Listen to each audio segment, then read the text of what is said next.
listening to She Leads with Carly. Our guest today is the amazing Mallun Yen. Not too long ago, I released my episode with Layla Seka, who's a partner at Operator Collective. So Mallun is the absolute incredible and badass founder of this amazing venture fund that has brought together the top operating leaders from diverse backgrounds to now be a part of the venture ecosystem. As you will hear in my intro with Mallun, she has her fair share of experiences starting truly incredible communities, whether it's SaaStr, the world's largest enterprise software community, or CHIPS, which started as a dinner group of 7 and is now over 20,000 people and 20 chapters worldwide. In this episode, we talk about Mallun's journey starting in law, the brief period where she struggled to get a job, all the way to starting Operator Collective. There is so much in this episode, the pressures we feel as women to be perfect, or simply the core intention Mallun had to build a viable and successful business with community at the core, which isn't too common. Okay, enough with this intro. I hope you enjoy this episode as much as I love talking to Mallun. Enjoy. Hello, Mallun. Thank you so much for coming on to She Leads today. How are you doing today? Hi, Carly. Thanks for having me. I'm doing great. Thanks. Of course. So, Mallun, you are the founder and partner at Operator Collective, which, by the way, I'm so grateful you guys are a sponsor for She Leads this season, which is amazing. But what you do at Operator Collective, you really, with you and Layla, which I've had Layla on the show, so you guys have brought together as limited partners a group of people who are so critical to a startup success, but largely absent from the venture ecosystem. And these people are senior operating leaders from diverse backgrounds. Obviously, a huge percentage is women and people of color. And even before Operator Collective, you've largely been either the founder or a big part of the founding team of many companies that are largely rooted in community. So obviously we'll talk through all of that, but one of them is CHIPS, where you advanced and connected women in technology, law, and policy. Started as, I've heard this in a podcast of yours, but started as a dinner group of 7 and now over 15,000 members. Insane. You also worked with the founding team since the inception of RPX, a venture-backed company, took it from 0 to 100 million and an IPO in 3 years, and also SaaStr, the world's largest enterprise software community. So obviously we'll get to all of that. You also worked at Cisco as a vice president in worldwide intellectual property and deputy general counsel. So I'm excited to hear more about that, kind of the shift to tech, but also practicing and integrating your law. And bringing up patents and law. You testified last week in front of the US Senate Judiciary Committee about ways to increase diversity in the world of patents and innovation. That is so cool, so amazing. I'm excited to get to all of that. But because of that, I want to go all the way back to Cal Poly Tech. You got your bachelor's. At this point, Mallun, what did you always know you wanted to be a lawyer? Were you passionate about law then? How were you thinking of your career beyond college? Yeah, so unlike those people who've always known what they want to do from the beginning, I actually had no idea what I wanted to do. I was majored in business with a specialty in finance, and then I happened to take a business law class from this woman lawyer who lived in San Francisco, who was like very, very smart and also very, very cool. And so I thought, hey, wow, she's really awesome. I would love to do that. And so that's about how much thought went into it. Yeah. But I think it goes to the importance of when you see someone who you would want to be like, who looks like you, you're like, oh, wow, you know what? I could do that. And that would be a really cool job. Wow. So then this is when you started to, you wanted to pursue law and go in that route. Did you have other mentors along the way saying, this is a safe, secure job? Or did you ever have people saying, no, Mallun, go this way, or things like that? Or was it more just, I'm doing it and this is my path for now? Yeah, no, I think when you're back in school, right, you don't realize you're not out in the world yet, frankly. And so it was very much, okay, you do this, and it's very formulaic, right? Okay, I'm going to do this. I'm going to take a year off. And actually what I did during the year, because I had never actually been out of the country before, was I actually traveled around the world for a year by myself on $3,000. And then I went to law school. And so except for that 1 year, everything was basically pretty formulaic, which is, okay, I'm going to go to law school. I'm going to get a summer internship, and then I'm going to get a job at a law firm. I'm going to pay off my student loans. And I really didn't give it much more thought than that. So, okay, that's very cool, by the way, the traveling the world. And obviously, with COVID, I'm looking forward to being able to travel. But during this time, so take me a little bit through your thought process, after law school, finding your first job. How was that process, and how far ahead were you thinking? Was it, 5 years from now, a year, and just kind of seeing where it goes? Yeah. So I never, we didn't grow up with a lot of money, and the amount of money that actually you can make out of going to law school and getting a job in a law firm is pretty substantial. And I had a lot of student loans because I paid for, like many of us. And so what I wanted to do, and I also wanted to get great training because I knew if you go to a law firm, you get great training. And so I actually, people think that paths are so secure, or so smooth, but they weren't. In fact, when I was in law school, what you do is you interview and then you get a job, right? And you interview, and your second year summer is like a critical job. It's just like, MBAs and otherwise, it dictates where you're going to end up. And so I actually couldn't get a job. I interviewed at a number of places, and I didn't get any offers. And it's a little known fact, Carly. In fact, no one's ever asked me about this. I didn't get any offers. And so and then I did get an offer at the end with like a law firm that was a paying job, but in a specialty that I wasn't particularly interested in. And also with people that I wasn't sure I quite wanted to work with. And so it was the choice between that and taking an unpaid job with the Securities and Exchange Commission, the SEC. And I ended up, as much as I needed the money, ended up saying, I'm going to take this unpaid position because these are people that I want to learn from, and this is an area that I'm interested in. And so I ended up doing that. And as a result of that, the people that I met at that internship were responsible for me actually getting a paid job after law school.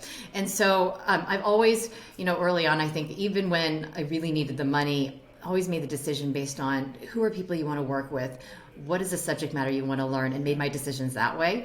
But it's hard. It's hard because it's expensive to live in this world. Yeah. So, okay, obviously that experience is also very tangible for what many people are going through today, especially my age, coming out of college with everything that's happening with the pandemic. So in that moment when you weren't getting a job, did you know the reason? Was it the way you looked? Was it the way you were acting? Did you know? And were you trying to improve? Like, how were you staying kind of strong enough to stay through the whole process? It's really hard because you don't know. Because I was, I joke, but it's sort of true. It's like I didn't even learn to talk to adults until I think I was 30. Because I grew up in an immigrant household, and when you do so, like the kids, my parents don't really speak English at home, right? And also the way that a lot of immigrant families, at least a lot of Asian immigrant families are, and I am generalizing, is like the women, like the kids are always separated from the adults, and you don't have adult conversations.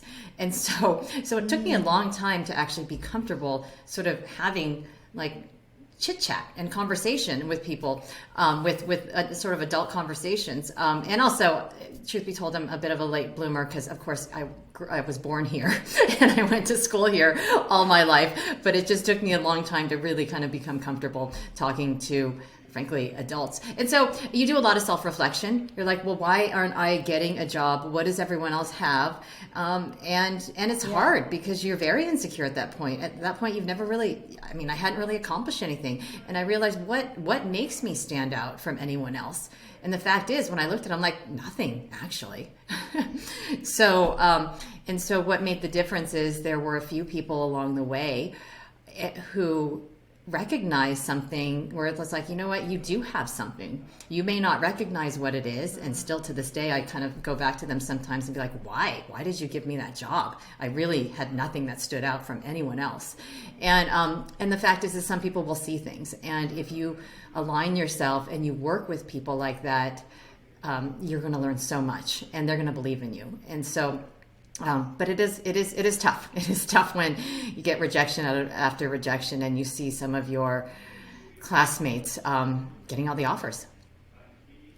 Yeah, definitely. Also, I've heard you say in a talk before how what you just said, how you were a late bloomer, you couldn't really talk to an adult as easily as it should or whatnot, and that's just for me, from my perspective, it's just crazy to hear, given your whole career that's so rooted in community and talking to people, bringing people together. So it's really amazing, and I'm interested to kind of hear if that was a known transition for you. But take me now to that first job. You weren't making a lot of money, and then you finally did get a job.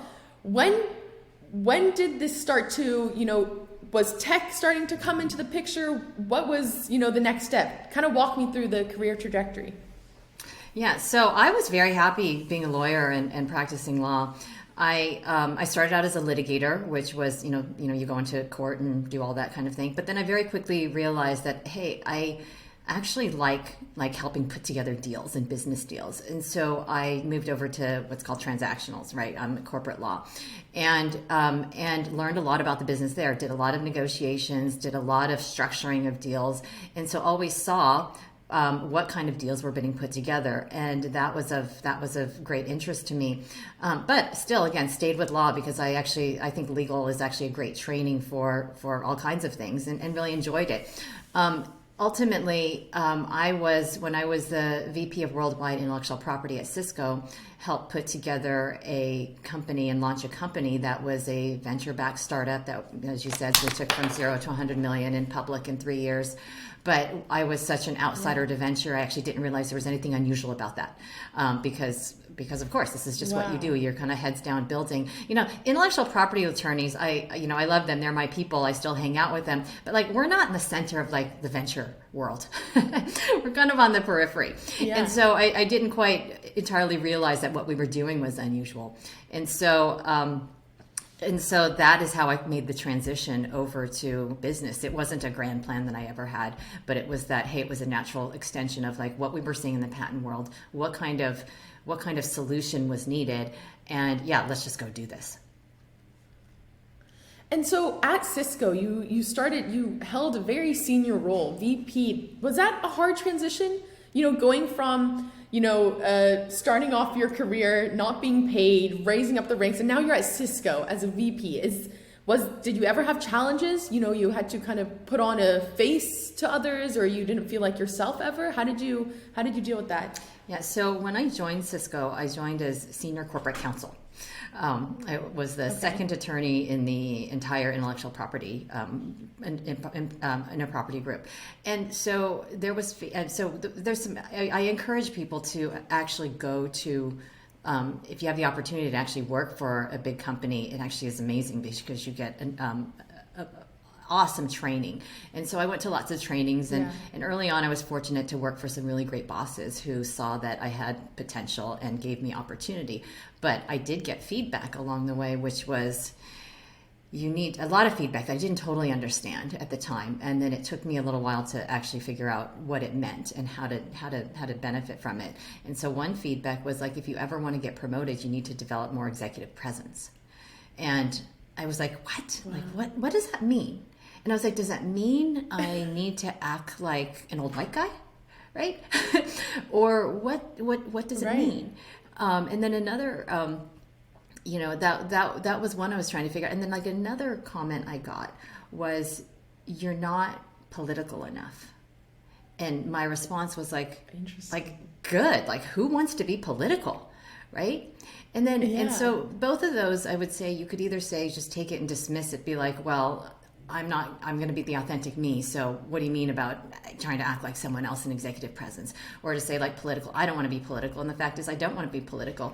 But when people give you feedback, regardless of how they say it, there's always some message in it. And so for the first one about executive presence, what I learned from that is you do have to act like an executive. When you go into a management position, the people who were your peers now report to you. You can't act like your friends. Yeah.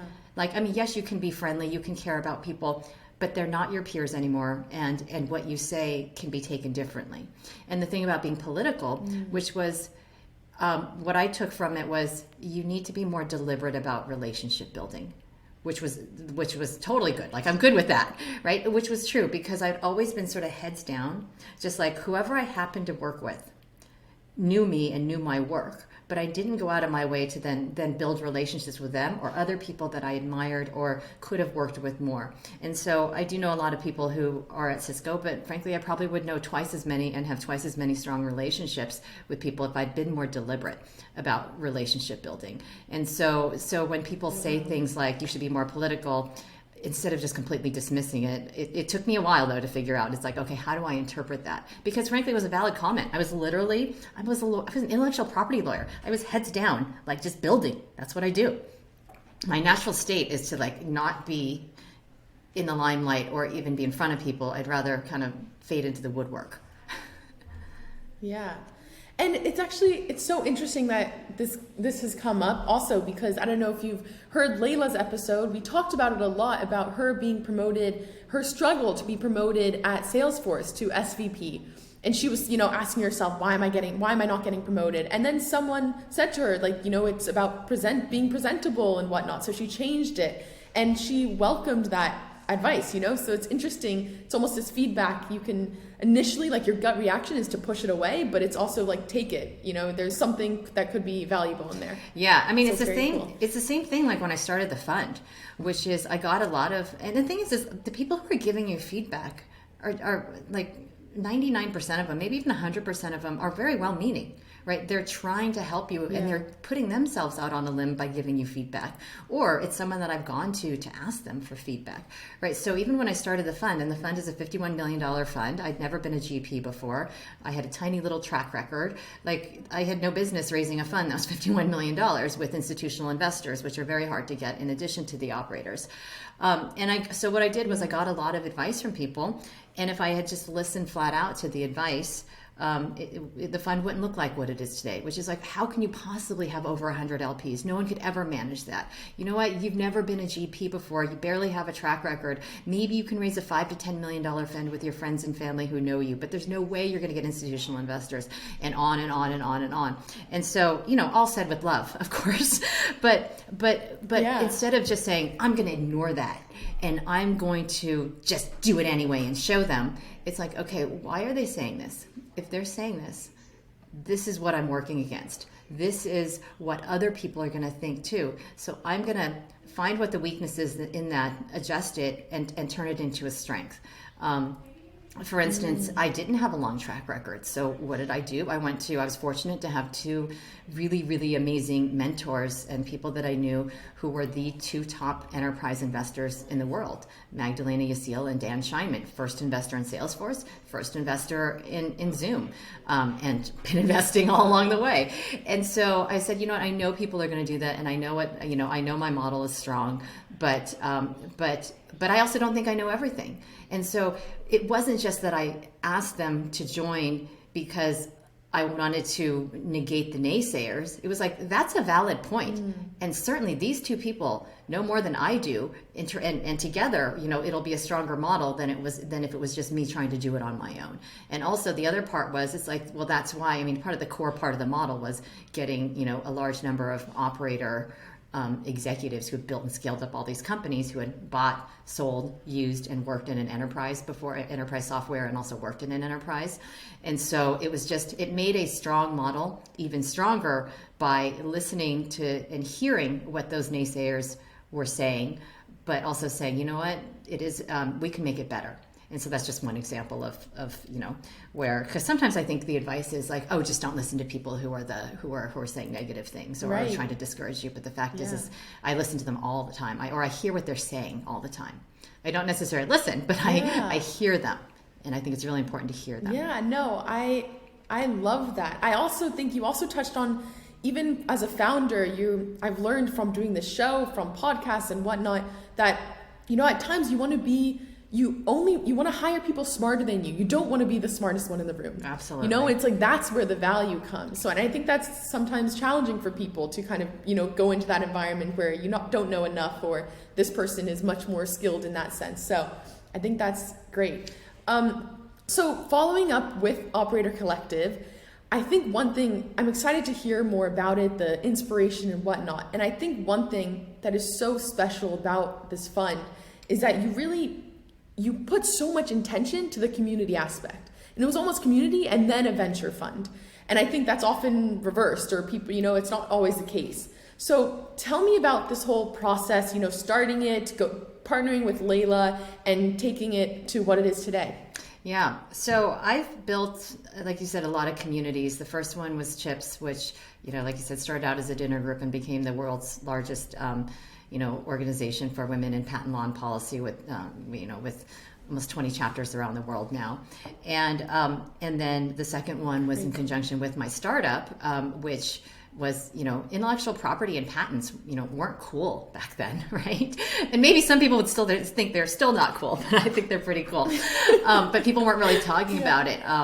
And the third one was SaaStr, which, like, before anyone was really even talking about SaaS or knew what SaaS was, it was like, ooh, enterprise software, that's not cool.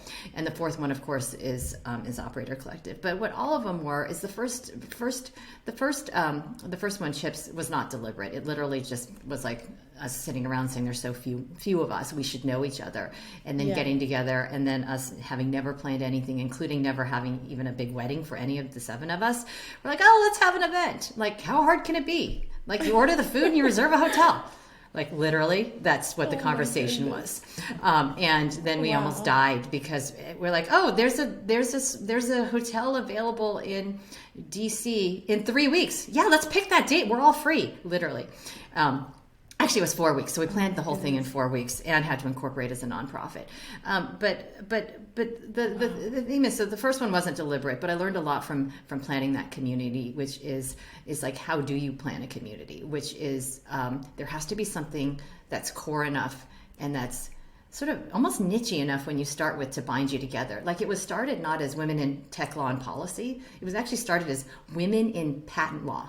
Right. And there weren't that many of us. So it was very, very specific. And then it started to, and it's like any founder at any startup, you have to start with what's that initial niche where you get the traction, and then you expand from there. Yeah. Because if you try to boil the ocean, it's not going to work. You're going to be too distracted, and you're not going to get that traction. And so, but every other community after the first one has been very deliberate. So Operator Collective, the idea was always a fund first.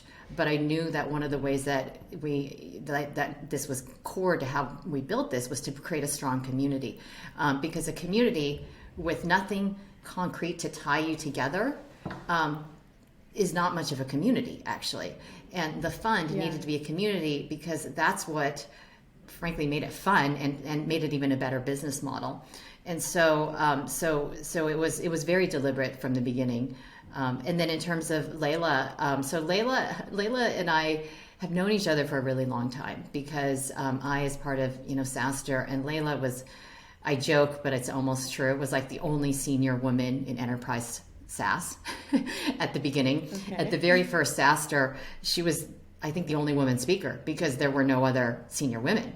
And so had always known about Layla, admired Layla, and obviously she built and scaled up App Exchange and so many other things. And so I had been putting together the fund, and so the fund has, I don't know how much your listeners know about like a venture fund, because it's not necessarily that apparent, I guess. Yeah. No, please. Please explain. Okay. The details. So a venture fund is there's general partners of the venture fund, right? And there's investors in the fund. Those are called limited partners. And those limited partners, historically, in the past, for most venture funds, have been like family offices, basically rich people. Family offices, universities, foundations, and then occasionally for venture funds, like if you were a CEO that had an exit and you were one of their portfolio, you would be invited to invest. And the amount is actually pretty high, too, for most. And so what I knew when I built this was that, like, when you're an operator in the enterprise, like I most identify with, you make a good living, but you're not like a founder who like had this huge liquidity event, right? So it's like we needed to have, not have the insertion point be the minimum to be the $250,000. And so we created the sliding scale. So putting that aside, just so that you understand the structure of like your typical venture fund, right, has limited partners, and then you have general partners, and we decide which companies to invest in. And so the core of this venture fund was that I was going to have a whole bunch of operators, because all these operators were were people like me, which is had built and scaled up companies like Stripe and Zoom and Twilio and Slack and Confluent, and but weren't given but for whom venture wasn't accessible because frankly women are conditioned to be perfect at everything that we do. We have to give 150% to our day jobs, and a lot of us are older than you, Carly, so we have family and kids, and so anything that's left like goes to our family. And the fact is women are actually judged by a higher standard. We don't get the benefit of the doubt. So when people say, oh, you just think you have to be perfect at your job. Well, the fact is we actually do have to try to be perfect at our job because we do not get the benefit of the doubt. We have to prove ourselves, and we have to earn it before we get that promotion, before we get that next job. Yeah. And so, but I knew that there were these phenomenally talented operators who, if venture was accessible, wanted to participate, but the structure was so rigid because the last thing we want to do after giving 150% to our day job and the rest to our family or get some exercise was go at 5 o'clock to go to a bar to some happy hour and meet a bunch of 20-something-year-old hoodie-wearing sweatshirt guys. Nothing's anything wrong with that. It's just most of us don't really want to spend that much time doing it. And investing, like anything else, is about relationship building. And so that's the core part of the model was how do you make it accessible to these operators? And because and it's just deliberate that we're mostly women and people of color. How do you make it easy for them to participate? Right. And so so as I was building this, Layla was always on my list of people who would be phenomenal LPs, and she was still working at Salesforce at the time. And in fact, the funny thing is I don't know if Layla told you this, is I had been wanting to reach out to her, and I saw her because she came to speak at SaaStr, but she was late for some there was like little snafu, and she's like, I heard you're doing this fund, and I'm like, yeah, I am. I want to talk to you. She literally in slow motion. She's like, I'm in, and then it's almost like a Craigslist, almost missed connections. And then what happened is she didn't even need to know anymore. In that 2 seconds, she's like, I'm in. And what happened is then I emailed her and I said, hey Layla, just following up. Of course I emailed her that day. And I wait like a week and there's nothing. And then I wait another few days and I'm like, oh, I guess she didn't really mean it. I guess she was just being nice, right? And then, and then one of our mutual friends, Erica, texted. She's like, "Hey, did you connect with Layla?" And it turns out that my email went to her spam filter, and she was waiting for me to email, going "Why isn't she following up?" Anyway, so it's kind of funny because I'm glad that that we were then end up nudged and figured out what that was, because then she was she's been an amazing part of the fund, a really core part of it, and so as she was leaving Salesforce, I was like, why don't you just hang out? She's like, no, I'm going to go be a CEO of this company. She was getting recruited left and right. And I was like, yeah, that's fine. In the meantime, why don't you come hang out and do some stuff? And of course, the rest is history. Wow.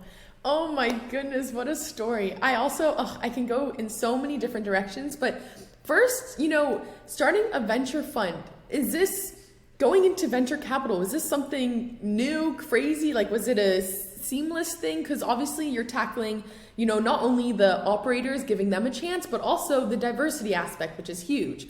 So did you ever think that you could make a community and maybe it'll be turned into something else, a company or something? Or was it always venture capital? How did that happen? It was actually very deliberate from the beginning. I've launched and built a lot of companies in business. And also I'm the kind of person who's sort of obsessive about all the details. And so it was very deliberate. In fact, I went back and looked at my initial sketch of this from 2018 and wrote this is the business model. This is what we're going to do. This is how we're going to source the companies. This is how we're going to create these aligned incentives. This is where we're going to get our deal flow. This is how we're going to do this. And it's actually literally almost exactly what I laid out 3 years ago.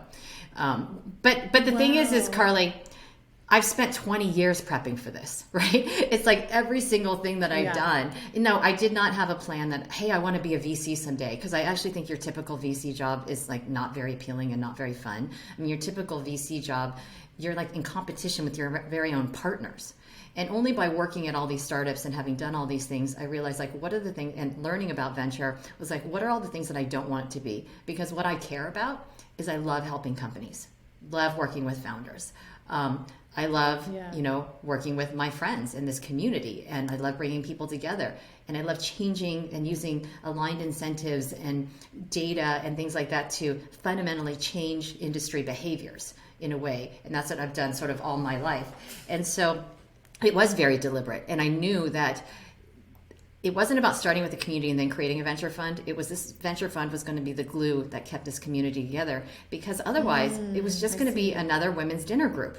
Right? Which are fun and I love them, but it's like, then you leave and you disperse and it's like, oh, like that was fun, but like, what are we building together? Because I always thought like, gosh, if you could actually harness all of this collective talent in some way, like how incredible would that be? And I didn't just like pop out knowing this. Is what happened is I learned this through CHIPS, which is the original idea behind CHIPS was there were very few women who were heads of IP, and especially in patents, because you generally have to have a technical degree and then work your way up the ladder, and very little turnover at the positions either, because they're great positions to have. And as a result, I kept getting, when me and my peers were getting pitched, it was all like 7 white males, right? And we were so sick of it. Yeah. And so that's why we started CHIPS, which was, hey, if we can, what we're going to do here is if we can get the women to all know each other, because the 7 of us didn't even know each other when we started CHIPS. It was literally, actually, to give you an idea, back in 2005 when this happened, when I was tapped to be head of IP at Cisco, I was promoted internally to the position. It was such a rare occurrence that it was a front page story. I mean, it was legal press, but it was a front page above the fold story. It literally said Mallun Yen in rarefied air.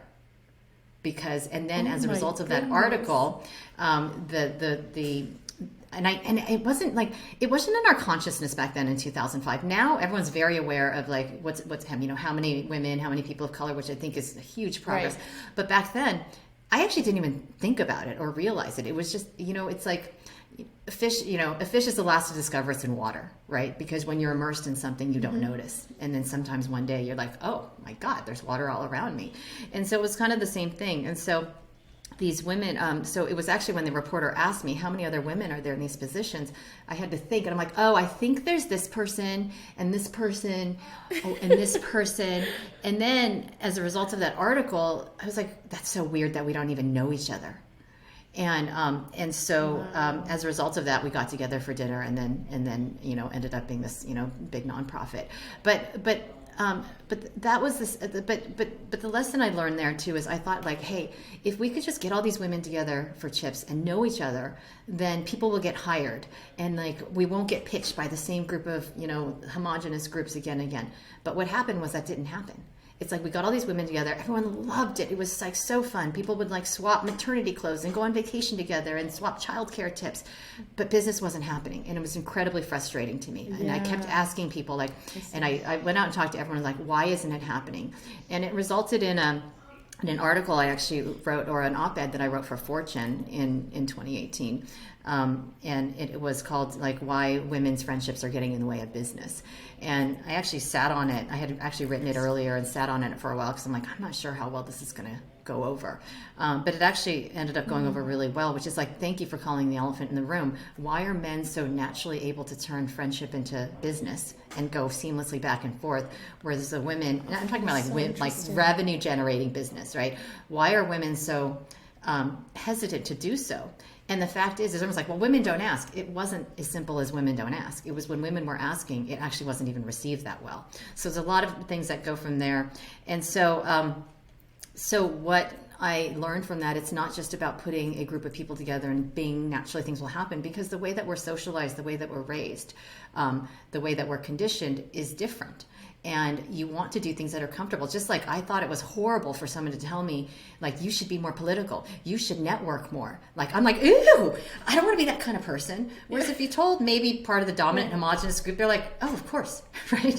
Like, and so like I was like, I don't want to have to conform to this world that's making me be someone that I don't want to be, because I actually think that the world should have more feminine, I'm generalizing, but more feminine type qualities. And so as a result of that, that is why I was very deliberate about building a community that had a tie-in to something that was concrete, which was money making, but doing it in a way that was comfortable so that all us women could work together and make money together and be unapologetic and not uncomfortable about it. Because there's things like, it wasn't about asking, like Layla and I are ruthless about like figuring out like what company should we invest in and who would be good for this and advocating, because the thing is we're not advocating for ourselves, we're advocating for your friends. I mean, think of how much you will defend, advocate, promote your girlfriends versus like, look at me, I'm Carly, I'm so awesome, right? And so that's what we did. We sort of flipped the model so that the things that we're naturally more comfortable doing, and I think are actually often a better way of doing it, work and actually make the business model stronger. Wow, I love it. I love it so much. And for the sake of time, I want to ask you one more question before we get to our fun question, which is a big thing that you've just touched on, is this idea that the women were pressured to be perfect. And you talk about that a lot, and I completely hear that and I feel that. And for you, what advice do you have? Because I feel like this applies really at any age, in college, after college, getting a job. And I think even beyond that, as a female, there's research done, even like, if you feel that you can't be perfect, you kind of will just ignore it. Like you won't even take it on. You won't even apply to the job if you don't have all the qualifications. So do you have advice kind of for maybe training that muscle, the mindset for how to approach it? Yeah, it's tough, right? Because the studies show that job descriptions, right? If you say you need 8 to 10 years of experience, if women have 7, they won't apply to it, right? Whereas if a man has 5, they'll be like, oh yeah, I'd be great for it. And and part of it is it took me a long time to have the confidence in myself too, right? But I would say in the early parts of your career, spent a lot of time learning. Right, because you do have to fundamentally have those skills, right? I actually am a pretty good lawyer, right? Because I was heads down in the trenches and learning this stuff. And the fact is, we do get judged to a higher standard. But I also think that those skills are great to have because it makes you better later on. Right. And to say like, and the thing is do things that are natural to you, which is, hey, talk to your friend, right? Which is like, hey, I'm thinking of applying for this. Or talk to your, someone who used to work with you, because they'll be like, Carly, crazy, of course you could do this. And sometimes that just helps a little bit, because it's easy to say like, you should just have the confidence on your own and you should just go do it. It's hard. And so sometimes when you can have the others who are your biggest cheerleaders to be like, of course you can do this. And then that just helps give you that little boost of confidence that you need until you get over the hump. And then at some point, I think something does flip, and where it's like, I think if you obviously Layla and me, it's like, we no longer try to be perfect at everything. No one's perfect at everything, but it took a long time to get comfortable to have the confidence to be like, we may not be perfect, but we're really freaking good. Right. So to have confidence in yourself. Oh, I love it. I love it. Okay, Mallun, as a final question, I want to know, and I will go first, but you can think about it while I go, is what is a fun or weird talent that you have that not many people know about? So almost a hidden talent. So I'm going to go first, and what I do is it's usually blueberries, but today, it's running out and I couldn't find any. So I'm going to do a cashew, and I throw cashew in my mouth and I catch it. So let's see how this goes. Okay. All right. I'm rooting for you. You can do it. Oh no, I need to go again. Okay, we're doing it one more time. I'm not used to the cashew. Okay. There we go. Yay. Success. I should have practiced with the cashew before. It was my mistake. I'm just glad it didn't like go straight down your throat, and I was going to have to figure out how to like give you like the Heimlich maneuver. But Yeah. well done, Carly. It's okay. We're all good here. Okay, so I was one of those kids who never really played sports growing up, you know, and I was really, really short for a really, really long time. Like, I don't know if you have any concept, but in 8th grade, I was 4'6" and like 47 pounds. It's really small. Thankfully, I actually grew. Tiny, And so I didn't play and I didn't grow up playing like ball sports and things like that. But as a result of having been small for a long time, I actually am weirdly coordinated, right, in ways. And so like I can do like I could do gymnastics, and I could do like all these crazy things on the bars even without being having had any formal training. So even today as an adult, I can do I can stand on my head for a really, really long time, and I can still do a front handspring. Oh my goodness. But now I don't do it on concrete. No formal training. Oh my God. That's impressive. That's very impressive. I love that. All right. Well, Mallun, I have loved this talk. So really, thank you for coming on the show. It has been so fun. I could talk to you for hours more, but it's really been amazing. So thank you for coming on the show. Thank you, Carly. You're amazing for all that you've put together and all of your energy. So thank you all that you're doing.